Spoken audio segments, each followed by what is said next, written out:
Welcome to Shalom World Podcasts.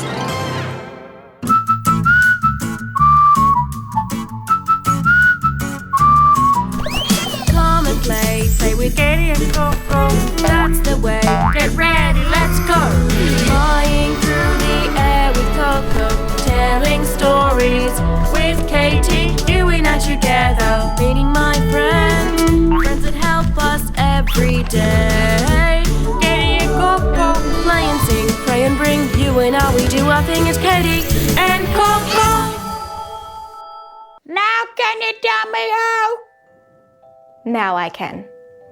My friend who did impossible things was Saint Rita.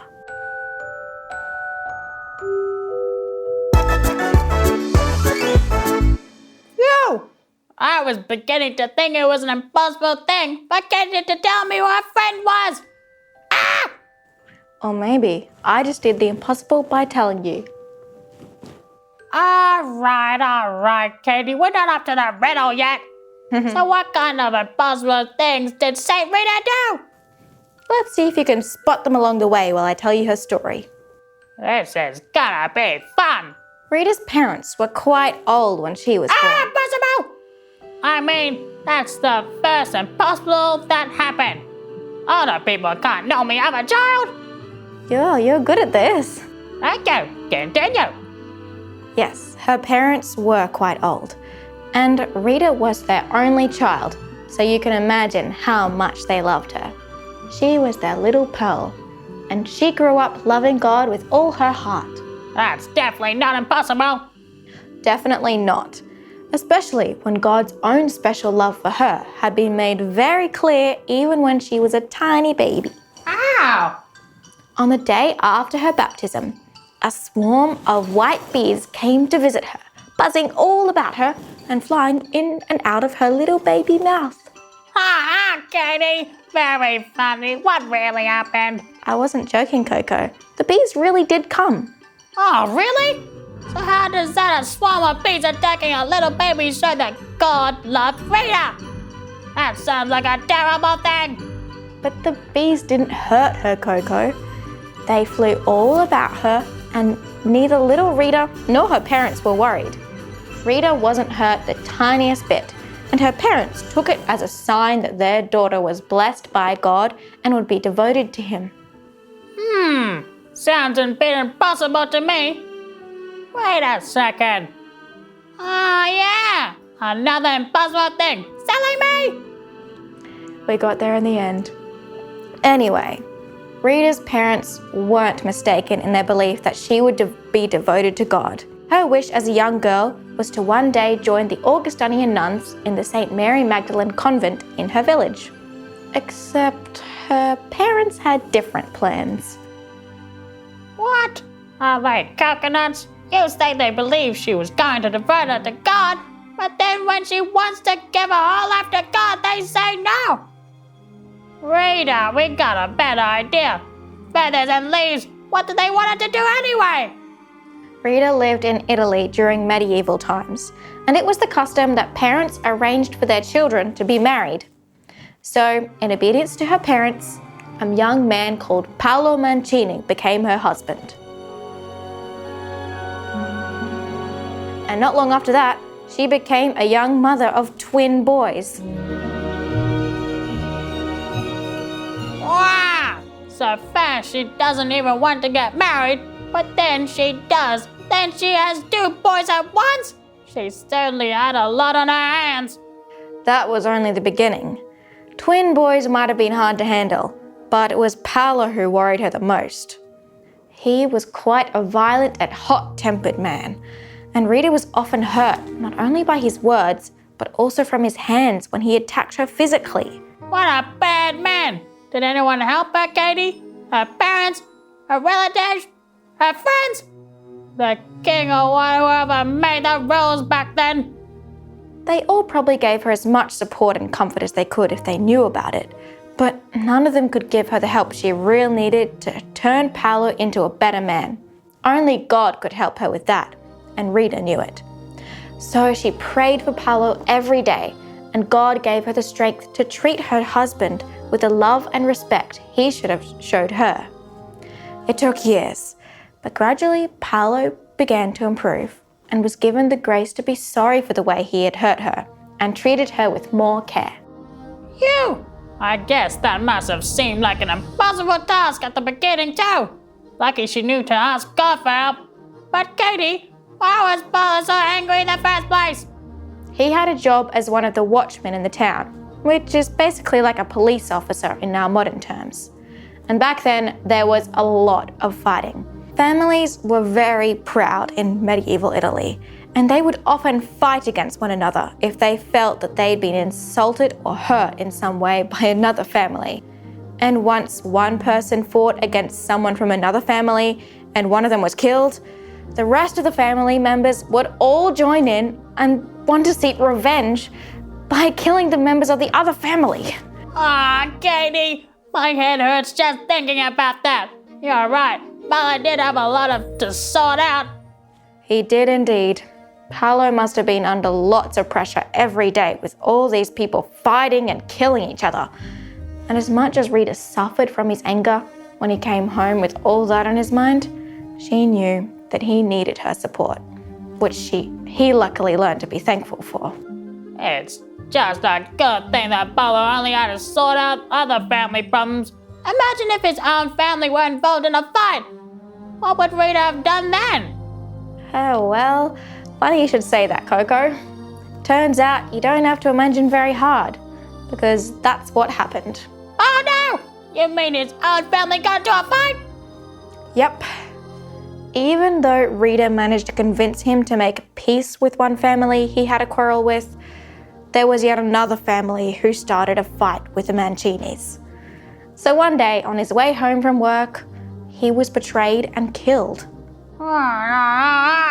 They just liked fighting too much, didn't they, Katie? Way too much, Coco.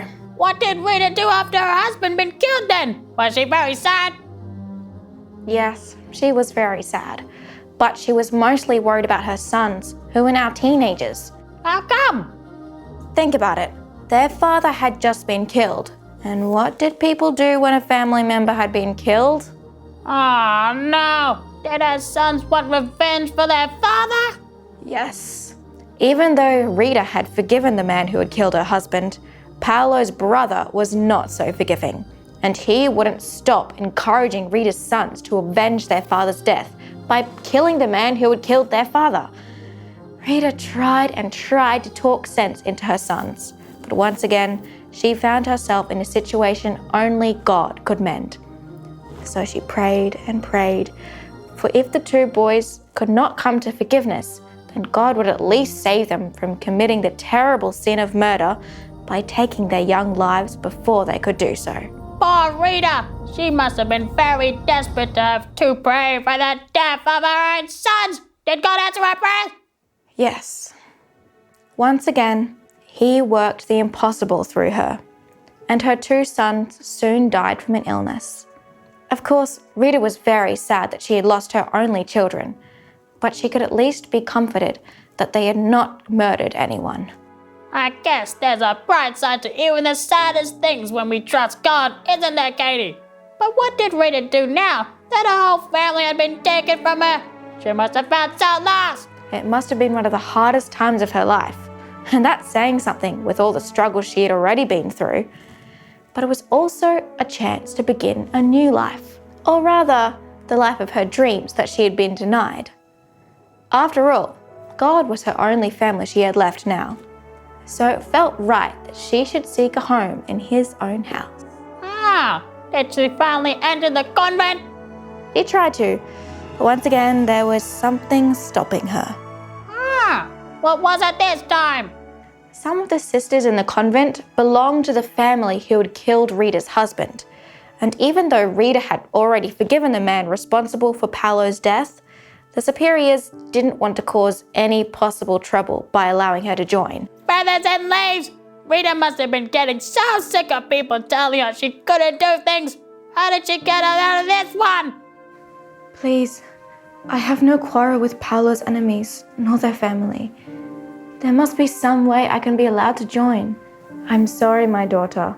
Though you have forgiven, the rest of Paolo's family and their rivals have not made peace. Until that happens, we cannot let you enter our convent. But that is a near impossible task. Perhaps look to another convent. Thank you, Mother. But this is the convent I wish to join. I shall return when I have made peace between my husband's family and his enemies. God bless you. I guess we're gonna be adding another impossible task completed to our list. How did she do it, Katie? This was her most difficult task yet, Coco. So she needed some extra help. Not from any one of her friends on earth, but from 3 of her own friends in heaven. Her patron saints, Saint John the Baptist, Saint Augustine, and Saint Nicholas of Torrentino. And with their prayers added to her own, do you think God granted her success in her mission to create peace between the 2 rival families? No doubt about it. Exactly. The 2 families were both astonished by her love and courage, and eventually exchanged an embrace of peace, even signing a written contract to put aside their quarrel forever. Now, 36 years old, Rita returned to the convent and was finally allowed to join the sisters as she had wanted to do since she was a child. All right, Coco music! Jesus welcomed her there with open arms. Just as she had at last found comfort in his house, Jesus also found a place of rest in her own heart. As the years in the convent passed, this love between Jesus and his precious pearl only grew. And one day, when Rita was praying before an image of Christ on the cross, she felt such an overwhelming love for her Lord that she asked him to let her share in his suffering. Immediately, a wound appeared in her forehead, as though one of the thorns from Jesus' crown had pierced her. The wound never healed. Jesus had granted her request to let her relieve him for a small part of his own suffering, and the wound caused her constant pain, which she gladly suffered until the day of her death. But before she died, she was given one last impossible gift. I'm hardly surprised by now. What was it? She had become so sick that she had to stay in bed all of the time. But one day, a relative from her hometown came to visit and asked if there was anything that Rita desired to have. All Rita asked for was a rose from the garden from her parents' old home. That doesn't sound very impossible to me. No, it doesn't. Until you realize that it was the middle of winter and it was hardly anything growing, let alone a rose. But Rita's relative went to find one anyway, soon returning with an impossible rose that had been picked from a frozen garden in Rita's old home. I would hardly believe it if so many other impossible things hadn't already happened. God really did love his precious pearl to give her so many Coco amazing gifts. Let's ask her to help us come to love God so much that we can trust him to do impossible things for us too. Dear Saint Rita, thank you for always placing your trust in God, even when you are faced with impossible challenges. Help us to inspire others to love God by showing forgiveness, kindness, and love, even to those who hurt us.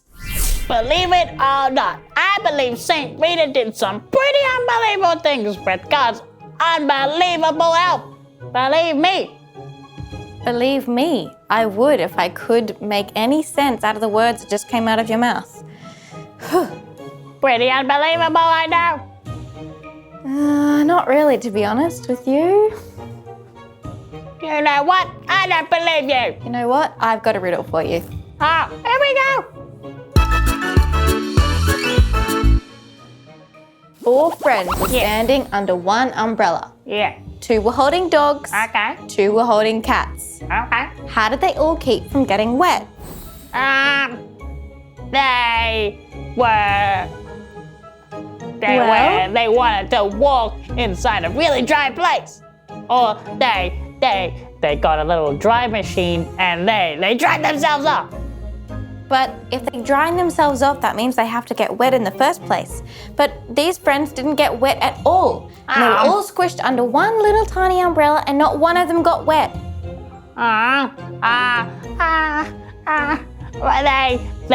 They were faking it. They didn't have an umbrella. They did have an umbrella. Oh.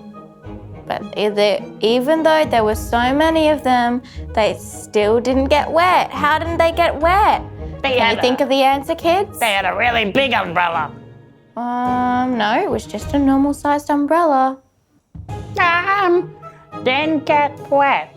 Yeah. So what normally happens for you not to get wet? You need to wear clothes. No, if you don't get wet, what's happening? It's raining. No, if it's raining, you do get wet. Oh, yeah. But if you don't get wet, nothing's happening, is it? It's sunny. It's sunny. It's not raining. It's not raining. No. But I have a question. Yeah.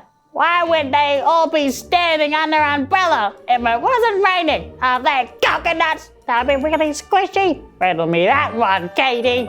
Maybe they were getting out of the sun. Ciao. Ciao, kids. Better believe her. St. Rita, we need her. Come and play with Katie and Coco. That's the way. Get ready, let's go. Flying through the air with Coco. Telling stories with Katie. You and I together. Meeting my friends. Friends that help us every day. Katie and Coco. That help us every day. Katie and Coco. Play and sing. Pray and bring. You and I, we do our thing. It's Katie and Coco. Shalom World Podcast is now available on all online platforms, including Apple Podcast, Spotify, Amazon Music, and others.